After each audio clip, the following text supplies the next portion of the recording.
And he said, A certain man had 2 sons, and the younger of them said to his father, Father, give me the portion of goods that falleth to me. And he divided unto them his living.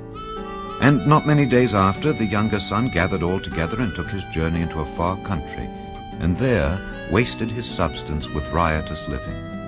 And when he had spent all, there arose a mighty famine in that land, and he began to be in want. And he went and joined himself to a citizen of that country, and he sent him into his fields to feed swine. And he would fain have filled his belly with the husks that the swine did eat, and no man gave unto him. And when he came to himself, he said, How many hired servants of my father's have bread enough and to spare, and I perish with hunger? I will arise and go to my father, and will say unto him, Father, I have sinned against heaven and before thee, and am no more worthy to be called thy son. Make me as one of thy hired servants. And he arose and came to his father. But when he was yet a great way off, his father saw him, and had compassion, and ran and fell on his neck, and kissed him. And the son said unto him, Father, I have sinned against heaven and in thy sight, and am no more worthy to be called thy son.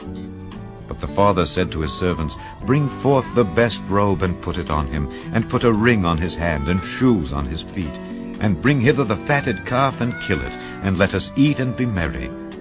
For this my son was dead, and is alive again. He was lost, and is found. And they began to be merry. Now his elder son was in the field. And as he came and drew nigh to the house, he heard music and dancing. And he called one of the servants, and asked what these things meant. And he said unto him, Thy brother is come, and thy father hath killed the fatted calf, because he hath received him safe and sound. And he was angry, and would not go in. Therefore came his father out, and entreated him. And he answering said to his father, Lo, these many years do I serve thee, neither transgressed I at any time thy commandment. And yet thou never gavest me a kid, that I might make merry with my friends. But as soon as this thy son was come, which hath devoured thy living with harlots, thou hast killed for him the fatted calf. And he said unto him, Son, thou art ever with me, and all that I have is thine.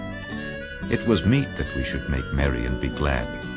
For this thy brother was dead, and is alive again, and was lost, and is found.